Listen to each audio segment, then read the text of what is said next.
گئے اس میں حضرت بھی بالکل آگے تھے، اور آپ نے ان کی ویڈیوز بھی دیکھی ہوں گی، چاہے وہ علم کا میدان ہو، روحانیت کا میدان ہو، یا ایز اے سوشل ورکر کام ہو، الحمدللہ ہر موقع پر ہر میدان میں آگے اللہ تعالیٰ کا میں بہت مشکور ہوں کہ اس موقع پر ہی یہاں پہ تشریف لائے۔ میں وقت کو ضائع کیے بغیر حضرت سے مخاطب ہوں گا کہ کچھ ہمارے لیے ارشاد فرمائے۔ تھکے ہوئے ہیں جی،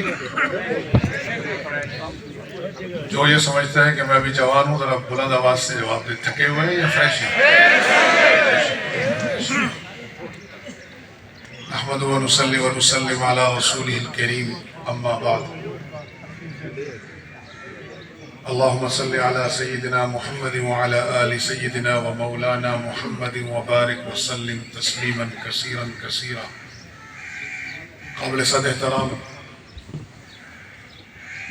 حضرات علماء کرام اور دی ونڈرفل کلب کے، اور بالخصوص محترم جناب سر اعظم صاحب اور ان کی جملہ ٹیم، میں سب سے پہلے آج اپنے بھائی سید عاصم فردوس کے لیے دعا گو ہوں کہ جن کو میں نے جب بھی کسی خیر کے کام کی طرف بلایا تو انہوں نے بلا جھجک اس پر نہ صرف لبیک کہا بلکہ اکثر اوقات وہ خیر کے ان کاموں میں ہم سے بھی آگے بڑھ گئے۔ میں ان کو صرف ایک مرتبہ سر بھٹو کے پاس عزیز بھٹی پارک کے کلب میں لے گیا، اور اس کے بعد انہوں نے وہاں نہ صرف یوگا کی کلاسز لی بلکہ یہاں آئے، اور ان کی یہ خوبی یہ تھی، اللہ تعالیٰ ان کی قبر پر کروڑوں رحمتیں نازل فرمائے، کہ وہ اپنے کاموں میں اپنے اہل خانہ کو شامل کیا کرتے تھے، اور اللہ ہماری بھابھی کو بہترین جزائے خیر عطا فرمائے، اور ان کی اولاد کو، کہ وہ خیر کے کاموں میں عاصم بھائی کے معاون و مددگار ہوتے تھے، بلکہ بسا اوقات ہمیں رشک آتا تھا کہ وہ عاصم بھائی سے آگے نکل جاتے تھے، اور آج اس کا زندہ ثبوت یہ ہے کہ ان کی اولاد اور ان کی اہلیہ نے عاصم بھائی کے نقش قدم پر چلتے ہوئے خیر کے سارے کام جاری رکھے ہوئے، میں ان سب کا گواہ ہوں۔ جب میں پہلی مرتبہ غزہ کے سفر پر گیا تھا 2009 میں، اس وقت بھی عاصم بھائی نے مجھے بہت حوصلہ دیا، بلکہ کچھ اس سفر کی ڈیمانڈ تھی کہ لباس یہ نہیں ہوگا، تو انہوں نے وہ لباس بھی فراہم کیا، کیونکہ وہ میری فیلڈ نہیں ہے۔ اس بار جب میں جانے لگا گلوبل ثبوت فلوٹیلا میں، تو اتفاق سے ان کے بیٹے حسن بھائی میرے ساتھ تھے، تو میں جا رہا تھا وہی لینے کے لیے، تو مجھے اس کا تجربہ نہیں، تو انہوں نے کہا میں ساتھ جاؤں گا، پھر انہوں نے اس کی پیمنٹ بھی مجھے نہیں کرنے دی، خود کی۔ تو اللہ تعالیٰ عاصم بھائی کے لیے جتنے بھی اس خیر کے کام ہیں، کیونکہ وہ ہمارے محسن ہیں، آپ کہیں گے کہ میں نے ابتدا ان سے کی، تو جو اپنے محسنوں کو بھول جاتا ہے وہ احسان فراموش ہوتا ہے، اور احسان فراموش کم از کم مومن نہیں ہو سکتا۔ اس لیے مومن تو اللہ کا شکر گزار ہوتا ہے، اللہ کی مخلوق کا شکر گزار ہوتا ہے۔ تو میں عاصم بھائی کی اس دعا کے ساتھ کہ اللہ تعالیٰ ان پر مزید اپنی رحمتوں کا نزول فرمائے، اور ان کی اہلیہ اور ان کی آل اولاد اور ان کے طبلہ رفقا، آپ ماشاءاللہ یہاں ان کے کئی ساتھی یہاں موجود ہیں جنہوں نے اس مہدی حسن پارک کے چپٹر کو آباد رکھا، ان کے بعد اللہ ان سب کو بہترین جزائے خیر عطا فرمائے، اور ہم سب کو خیر کے کاموں میں بڑھ چڑھ کر حصہ لینے کی توفیق نصیب فرمائے۔ میں اپنے موضوع کی طرف آتا ہوں۔ دیکھیں، اسلام ایک کمپلیٹ سسٹم آف لائف ہے، اس میں تو کوئی شک و شبہ کی گنجائش نہیں ہے کہ یہ صرف چند عبادات کے مجموعے کا نام مذہب نہیں ہے، یہ دین ہے، اور دین کا مطلب آپ ماشاءاللہ سب پڑھے لکھے لوگ ہیں، آپ جس ڈکشنری کو کھولیں گے، جس اسکول آف تھاٹ سے آپ کا تعلق ہے، مجھے اس سے کوئی غرض نہیں۔ مجھے اللہ تعالیٰ نے جغرافیائی، لسانی، علاقائی، مسلکی عصبیتوں سے بہت بالا تر رکھا ہے۔ میں اس فلسفے کا قائل ہوں کہ ہر ملک ملک ماں است کے ملک خدائے ماں است۔ تو جغرافیہ میں میرا نظریہ یہ ہے کہ سارے جغرافیے ہمارے ہیں، کیونکہ سب اللہ کی، سب ہماری ملک ہے۔ اور لسان کا، زبان کا میں یہ قائل ہوں کہ وَمِنْ آیَاتِهِ وَاخْتِلَافُ أَلْسِنَتِكُمْ وَأَلْوَانِكُمْ، کہ یہ زبانوں کا اختلاف یہ تو اللہ کے رب ہونے کی نشانی ہے، یہ جھگڑے کا ذریعہ نہیں، عصبیت کا ذریعہ نہیں. تو اس لیے میں اس لسانی عصبیت کا بھی قائل نہیں، نہ میں جغرافیائی عصبیت کا قائل. تیسری چیز رہ جاتی ہے مسلک. تو امام شافعی، امام احمد بن حنبل، امام ابو حنیفہ، امام مالک، ان سب نے یہ محنت کی، سارے مسالک اہل و سنت والجماعت نے، کہ رسول اللہ صلی اللہ علیہ وسلم کی قرآن و سنت پر محنت کر کے علم کے سمندروں میں غوطے لگائے اور وہاں سے علم کے موتی چن کر دیے. کیونکہ میرا رب چاہتا یہ تھا کہ میرے محبوب کی کوئی بھی ادا وہ اس امت سے جو ہے نا محروم نہ ہو، یہ امت ان اداؤں کے اپنانے سے. چنانچہ یہ سارے مسلک حق ہیں، اور جس اسکول آف تھاٹ سے آپ کا تعلق ہے مجھے اس سے کوئی غرض نہیں. جب میں علاقائی، جغرافیائی، لسانی عصبیت کا قائل نہیں ہوں تو سیاسی عصبیت کا بالکل بھی قائل نہیں. میں خود ممبر اسمبلی ہوں، اور میں نے ابھی گلوبل سپورٹ فلوٹیلا سے واپسی پر ریزائن دیا ہے منسٹری انفارمیشن سے، اگرچہ وہ ریزائن ایکسیپٹ نہیں ہوا ابھی تک. تو میں نے سیاست بھی کی. گزارش کیا ہے ان سب باتوں کی کہ ہمیں بہت بڑے مشن پر اور ایک بہت بڑے ویژن کے ساتھ اللہ نے بھیجا ہے. اور میرا مذہب صرف چند عبادات کے مجموعے کا نام نہیں، بلکہ ایک کمپلیٹ سسٹم آف لائف ہے یار، کمپلیٹ کوڈ آف لائف، مکمل نظام زندگی ہے. جب تک ہم اس چیز کو نہیں سمجھیں گے یہ امت اسی طرح انتشار، افتراق اور باہم جنگ و جدل میں مبتلا رہے گی. اور جب امت اس چیز کو سمجھ لے گی کہ اسلام ایک مکمل ضابطہ حیات ہے، حضرت آدم علیہ السلام سے لے کر عیسیٰ علیہ السلام تک انسانی، معاشرتی، معاشی، اخلاقی قدروں کا پروان چڑھ رہی تھی.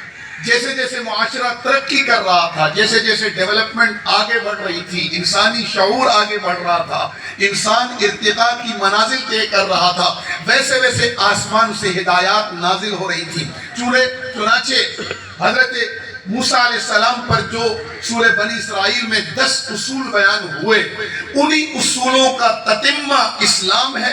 اور جب اسلام آیا تو اللہ رب العزت نے اعلان فرمایا کہ آج کے بعد انسانی ارتقاء کی منزل مکمل ہو چکی ہے. نظام زندگی میں نے اپنے محبوب پر مکمل کر دیا. الیوم اکملت لکم دینکم واتممت علیکم نعمتی ورضیت لکم الاسلام دینا. 3 جملے اللہ نے ارشاد فرمائے، میں نے دین یعنی نظام زندگی کمپلیٹ کر دیا، اپنی نعمتوں کا اتمام کر دیا، اور اسی پر میں راضی ہوں. چنانچہ دوسری جگہ فرمایا ان الدین عند اللہ الاسلام، اسلام بہترین نظام زندگی ہے اللہ کے ہاں پسندیدہ. جب ہم کہتے ہیں کمپلیٹ کوڈ آف لائف، اس کا مطلب یہ ہوا 5 چیزیں ہیں اسلام کا خلاصہ: ایمانیات، عبادات، اخلاقیات، معاشرت، معیشت. اور یہی انسانی زندگی میں یہ سمری آف دی اسلام ہے. ایمانیات کمپلسری کوسچن ہے. جس زمانے میں ہم پڑھتے تھے، اب تو مجھے نہیں معلوم اسکولوں میں یہ سسٹم ہے نہیں، تو لکھا ہوتا تھا سوال نمبر 1 لازمی ہے، اگر یہ نہ کیا تو پورا پیپر ریجیکٹ. تو یہ ہے ایمانیات. عبادات، نماز، روزہ، زکوٰۃ، حج، دیگر. معاشرت جسے ہم دین سمجھتے ہی نہیں. معیشت جسے ہم دین سمجھتے ہی نہیں، نعوذ باللہ. اخلاقیات، ہم میں سے ہر شخص اپنے گریبان میں جھانکے کہ کیا میری اخلاقیات محمد رسول اللہ صلی اللہ علیہ وسلم کی اخلاقیات سے میچ کرتی ہیں یا ان کی ہدایات کے تابع ہیں. کیا میرا رویہ گھر والوں کے ساتھ، دوستوں کے ساتھ، پڑوس کے ساتھ، ماتحتوں کے ساتھ، باس کے ساتھ، نظام زندگی کے اندر کیا میری معاشرت رسول اللہ صلی اللہ علیہ وسلم کی معاشرت کی جھلک لی ہوئی ہے؟ چونکہ ایک طویل ٹاپک ہے، اس وقت میں اس پر بات نہیں، میں صرف تمہید باندھ رہا تھا آپ کی اس سیشن پر، اس ورزش کے لیے، کہ اسلام کا مکمل نظام زندگی ہے. بھائیوں، ہم اس نظام زندگی کو اپنانے میں ناکام ہیں، اس لیے مختلف مسائل کا شکار ہیں اپنی زندگی کے اندر. اور اسلام صرف مسلمانوں کے لیے نہیں ہے نظام زندگی، یہ غیر مسلموں کے لیے بھی شجر سایہ دار ہے۔ شرط کب ہے؟ کہ جب ہم خود اسلام پر کھڑے ہو۔ چنانچہ آپ دیکھیں، ہم تو غیر مسلموں کے لیے بھی شجر سایہ دار ہوا کرتے تھے۔ ہمارے ہاتھ میں 3 جھنڈے ہوتے تھے، علم، عدل، امن، اور ہم باہمی اتحاد اور اتفاق سے دنیا میں چلا کرتے تھے۔ پھر ہمیں سمندر بھی رستہ دیتے تھے، صحرا بھی ہمیں روک نہیں سکتے تھے، پہاڑ ہمارے رستوں کی رکاوٹ نہیں بنا کرتے۔ پھر ہم صرف قرآن و حدیث و سنت میں نہیں، ہم آرکیٹیکٹ انجینئرنگ، سول انجینئرنگ، ہم طب کے میدانوں میں، ہم جغرافیہ میں، ہم فلکیات میں، ہم فزکس میں، کیمسٹری میں، بایولوجی میں، ہر میدان میں ہم رول ماڈل تھے۔ لوگ ہمیں فالو کرتے تھے، ہم کسی کو فالو نہیں کیا کرتے تھے، ہم صرف اللہ اور اللہ کے رسول کے فالوور تھے۔ بس ہر میدان میں دنیا میں فالو کر رہی تھی۔ کسی کو شک ہو جا کر اسپین میں دیکھ لے، آرکیٹیکٹ انجینئر کے وہ نمونے کہ جسے دیکھ کر آج کا انجینئر بھی انگوش بدندہ ہے، دانتوں میں انگلی دبا لیتا ہے کہ یہ شاہپارے کس نے کھڑے کیے، کون تھا ان کا معمار۔ جب پورے یورپ میں اندھیرا تھا، اس وقت اندلس میں روشنی تھی، صرف قرآن و سنت کی نہیں، قرآن و سنت کی روشنی کے اندر طب کی روشنی۔ ابن رشد ایک طرف کھڑا تھا اور علامہ قرطبی ایک طرف کھڑے تھے، اور دونوں دنیا میں دین و دنیا لے کر پورے یورپ کے اندھیروں کو منور کر رہے تھے۔ علم کا جھنڈا ہمارے ہاتھ میں تھا، امن کا جھنڈا ہمارے ہاتھ میں تھا، ہم ہر ظالم کی سرکوبی کرتے تھے، ہم دنیا میں کسی ظالم کو نہ برداشت کرتے تھے، نہ ظلم کے معاون بنتے تھے، نہ ظالم کے مددگار ہوتے تھے، ہم مظلوم کے ساتھ کھڑے ہوتے تھے۔ انصاف کا جھنڈا بھی ہمارے ہاتھ میں تھا، ہم اپنی ذات سے انصاف شروع کرتے تھے، اور اپنی ذات سے سب سے بڑی بے انصافی یہ ہے کہ اپنی زندگی کو بیلنس نہ رکھنا۔ اپنی ذات سے سب سے بڑی بے انصافی ہے کہ اپنے حقیقی مالک کو نہ پہچاننا۔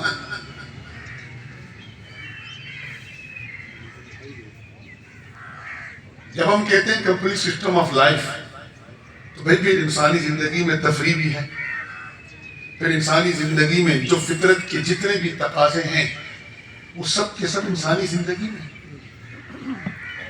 چنانچہ میرا مذہب نہ ترک دنیا کا قائل ہے، نہ دنیا پرستی کا قائل ہے۔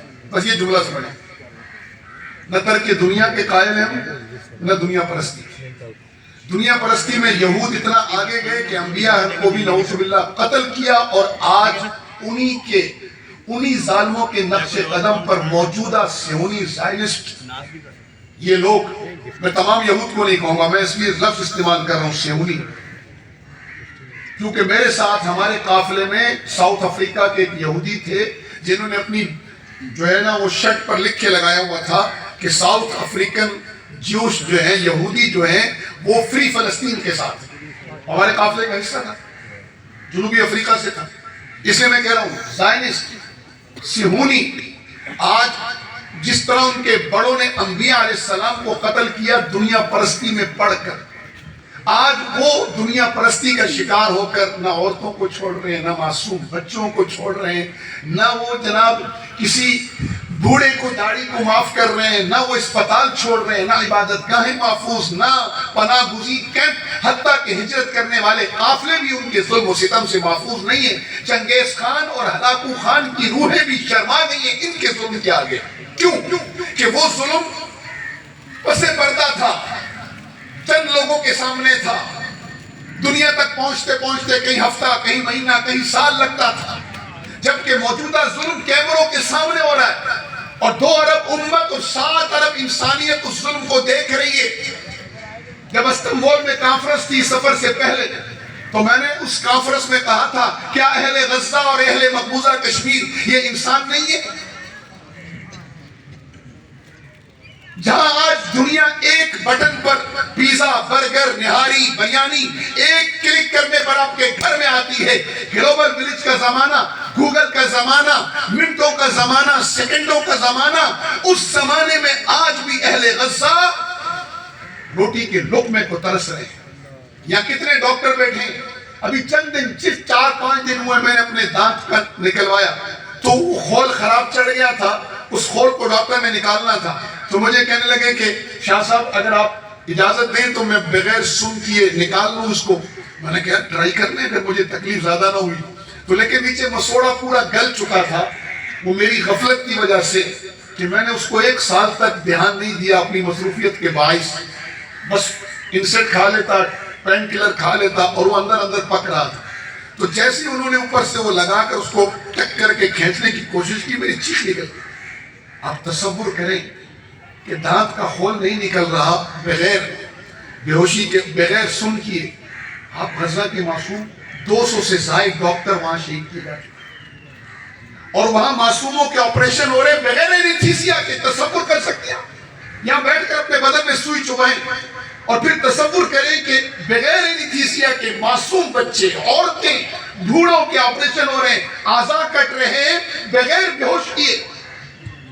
یعنی ایسا ظلم کہ جس نے انسانیت کو شرما دیا.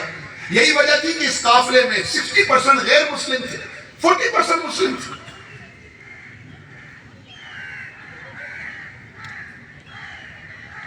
تو دنیا پرستی کے قائل نہیں ہیں کہ اس قدر دنیا میں مبتلا ہو.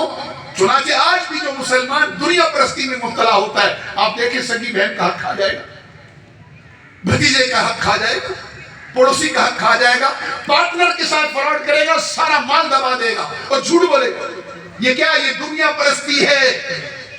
اور ترک دنیا کی بھی قائل نہیں ہم نصارہ کی طرح کہ دنیا چھوڑ دو, شادیاں نہیں کرنیاں, بزنس نہیں کرنے, نن بن جانا ہے, راہب بن جانا ہے, ترک دنیا کرنا ہے, جنگلوں میں نکل جانا ہے بڑھسٹوں کی طرح, اللہ کو وہاں سے راضی کرنا ہے. نہیں میرے بھائی نہیں, ہم اس ترک دنیا کے بھی قائل نہیں ہیں. اسلام درمیان کا رستہ دیتا ہے. بزنس کرنا ہے, حکومت کرنی ہے, تجارت کرنی ہے, گھر بنانے, شادی کرنی ہے, دنیا کی ہر لذت سے حلال طریقے سے متمتع ہونا ہے, کوئی پابندی نہیں ہے. صرف 2 پابندیاں حلال اور طیب ہو. تمہارے لیے دنیا کی نعمتیں اللہ نے حلال کر دی اور درمیان کا رستہ دیا کہ یہ میرا رستہ, اس رستے کو جو چھوڑے گا نہ دنیا پرستی نہ ترک دنیا, جو اس کو ہٹے گا فرمایا وہ میرے رستے پر نہیں ہے.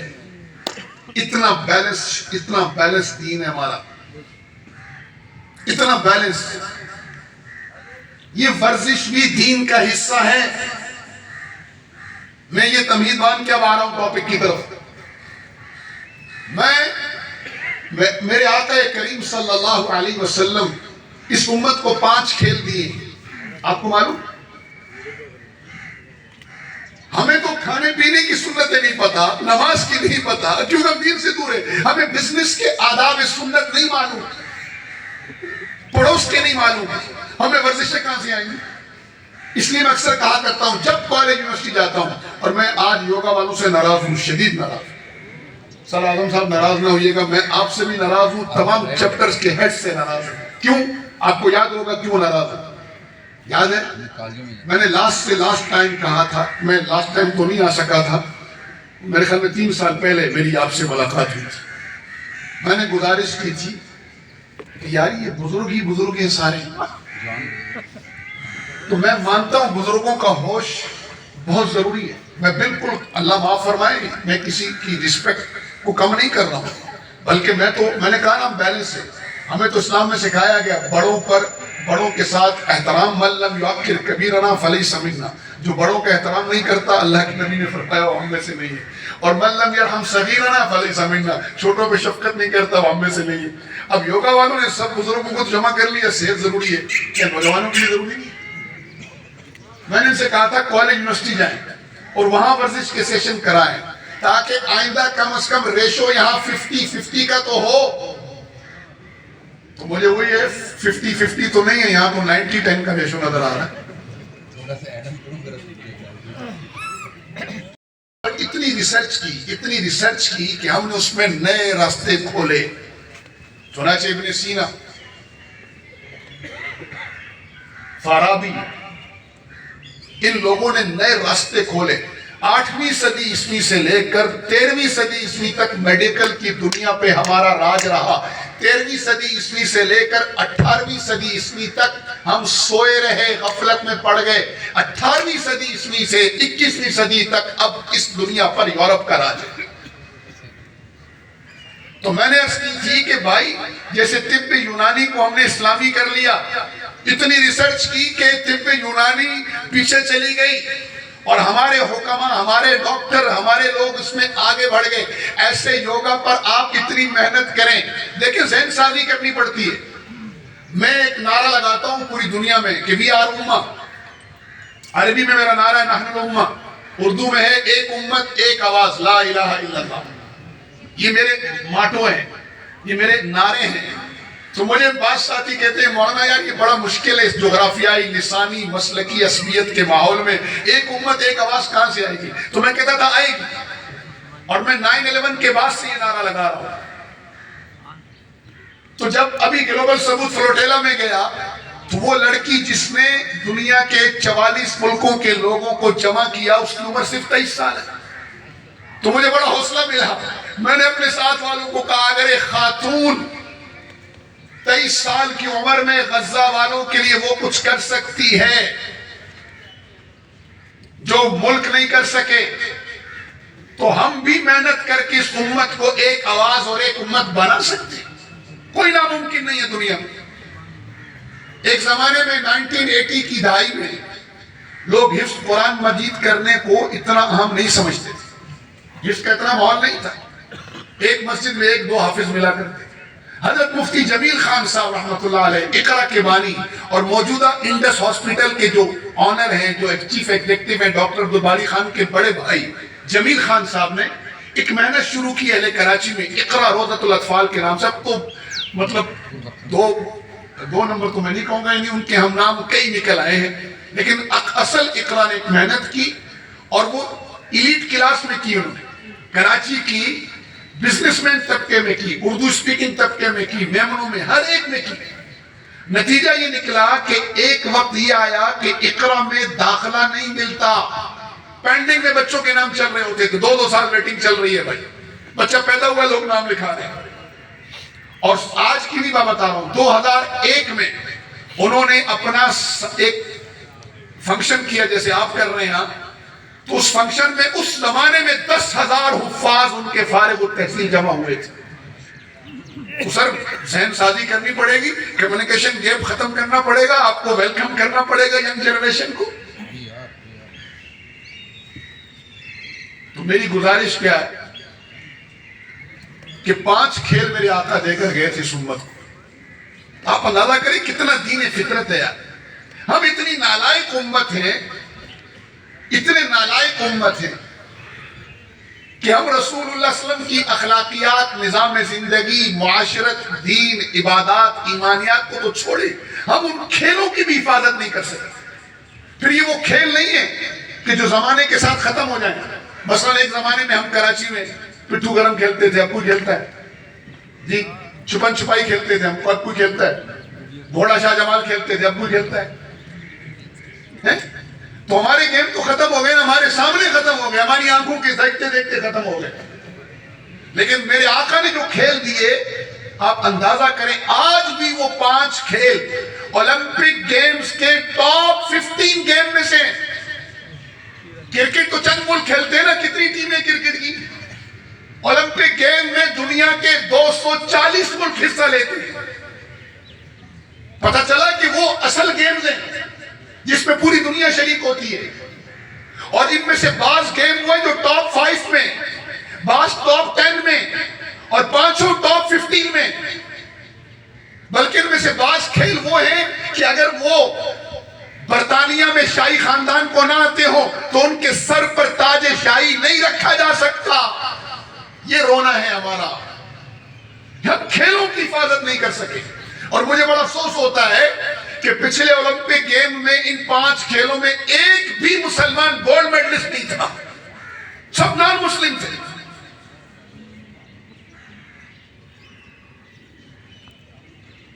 وجہ کیا ہے؟ ہم جغرافیائی، لسانی، مسلکی لڑائیوں میں پڑے ہوئے۔ دین کی جو اصل اساس تھی کہ دین ایک نظام زندگی ہے، ہم اس سے بہت دور چلے گئے۔ ذرا سنیں وہ 5 گیم، اور پھر ابھی گوگل ہر ایک کے پاس ہے نا، سرچ کر لیں اگر میں غلط کیا۔ پہلا گھڑ سواری، کیا فٹ کرتی ہے باڈی کو. میرے جو گھڑ سواری میں میرے استاد تھے 72 ایئرز کے تھے, اور عجیب بات ہے کہ وہ صدر سرداری کے بھی استاد تھے جن سے میں نے رائڈنگ سیکھی. تو 72 ایئرز میں نے جب سیکھی تو میں اس وقت ینگ تھا, میں اب بھی ینگ ہو گیا. تو ہمیں لگتا نہیں تھا کہ یہ ہماری عمر کے یا یہ 72 ایئرز کے. ایسا باڈی کو فٹ کرتی ہے گھڑ سواری. اور آپ کو پتا ہے رائل فیملی آف یو کے لیے گھڑ سواری کمپلسری ہے بھائی. میں اب اس کے فضائل پر نہیں جاتا, نا حدیث سناتا ہوں. کتنی حدیثیں بخاری میں, مسلم میں. اللہ کے نبی گھڑ سواری کے مقابلے خود کیا کرتے تھے. میں تو کئی علماء کو پکڑ کر یہاں لایا ہوں, کیونکہ میری مصروفیت ذرا انٹرنیشنل ٹائپ ہے, میں کسی جگہ ایک جگہ ریگولر رہ نہیں سکتا. ورنہ سر بھٹو کے پاس میں آج نہیں ہے, سر بھٹو آج نہیں ہے, میں تو ان کے پاس کلاسز لینے جاتا رہا ہوں اور کئی علماء کو لے کر گیا ہوں. پھر ایک دن ان کو مذاق سے میں نے کہا آپ تو استاد العلماء ہو گئے بھائی. ہمارے یہاں آپ معاشرے کی سوچ دیکھیں. میں نے ایکسرسائز شروع کی تو میرے نمازیوں میں سے بعض نے, سب نے نہیں, میرے پیچھے نماز پڑھنی چھوڑ دی کہ مولانا غیر سنجیدہ ہے, بے وقار حرکت کرتے ہیں. میں نے جب پہلی مرتبہ گھوڑا لیا اور مجھے وہ گھوڑا کسی نے گفٹ کیا کراچی کے ایک مہمان نے, میرا اسی طرح بیان تھا, تو بیان کے بعد انہیں جوش آیا, انہوں نے مجھے ایک گھوڑا گفٹ کر دیا, ایک گن گفٹ کی اور ایک گھوڑا. بڑے مشہور مہمان ہیں, میں نام نہیں لیتا ہوں. تو وہ جب میں گھوڑا لایا نا, خدایا میرے خلاف ایک طوفان, ایک بدتمیزی کھڑا ہو گیا مسجد میں. اچھا مولانا گھوڑے پالیں گے.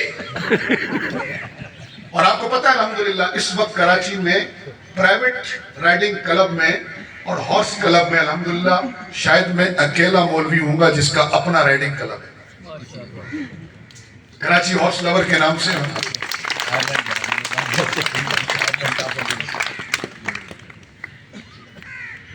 اور وہاں ہم دوستوں نے ایسے ملتے ملتے ملتے اب ماشاءاللہ 17-18 گھوڑے ہو گئے. میرے اپنے دو ہی ہوئے. بھائی کہنے کا مقصد کیا ہے؟ نظام دین پر آئے, نظام فطرت ہے. دوسرا گیم سوئمنگ, کوئی انکار کر سکتا ہے اس کی افادیت سے؟ جی میں اس کی تفصیل میں جانے کی ضرورت ہے مجھے؟ خود حکم ملا ہے.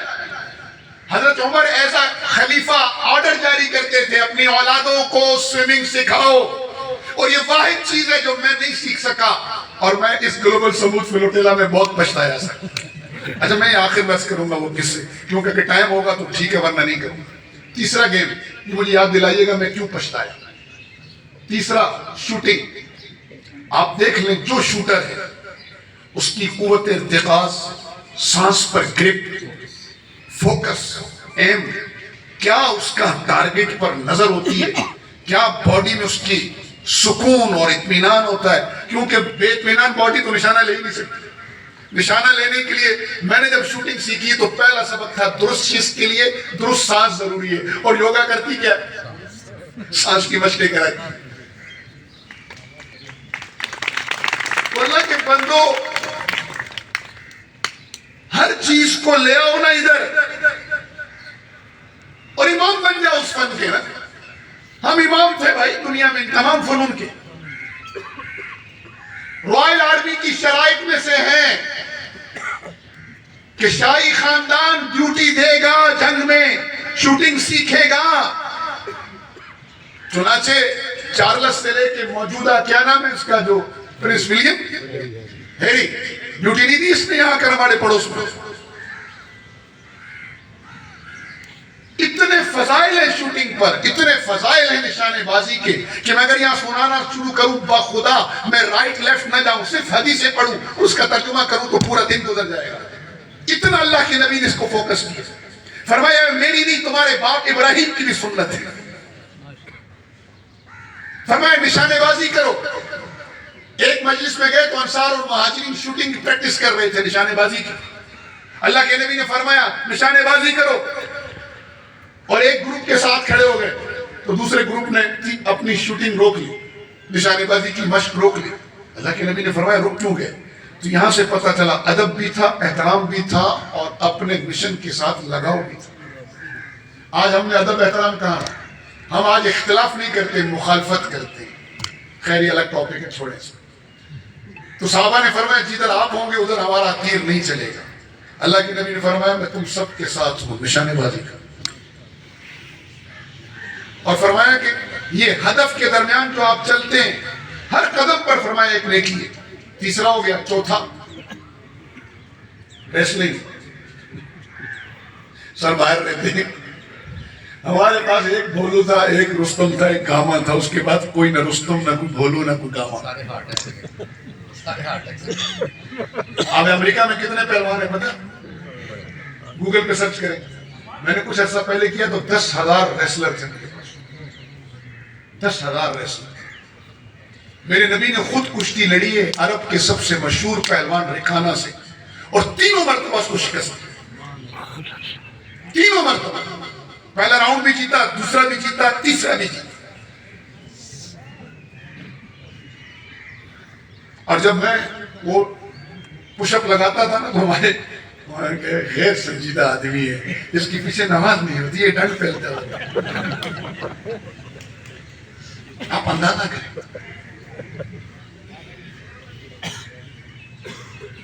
5واں دوڑ۔ اللہ کے نبی علیہ السلام نے بچوں کی الگ دوڑ کروائی، خود اپنی نگرانی، خواتین کی الگ۔ اما عائشہ فرماتی ہیں میرے ساتھ دوڑ لگائی تو میں جیت گئی، کچھ عرصے بعد دوڑ لگائی تو رسول اللہ جیتے، فرمایا عائشہ یہ اس کا حساب برابر کر دیا۔ آج کوئی مولوی دوڑ لگا لے، خدا کی قسم لوگ مسجد چھوڑو، اس کو محلے سے چھوڑو، پورے شہر سے بدر کر دیں۔ آپ لگانے دیں گے دوڑ میں؟ یہ 5 گیم ہے یار، اور آج بھی اولمپک گیمز کا حصہ ہے۔ زمانے کے ساتھ ان پر کوئی اثر نہیں پڑ سکا اور نہ پڑے گا قیامت تک۔ اب جو بھی چیز گیموں کی معاون ہے شرن وہ ٹھیک ہے۔ خوش رکھیے اللہ تعالیٰ اعظم بھائی کو، انہوں نے بہت ساری چیزیں یوگا سے نکال دی، اس کی جگہ دوسری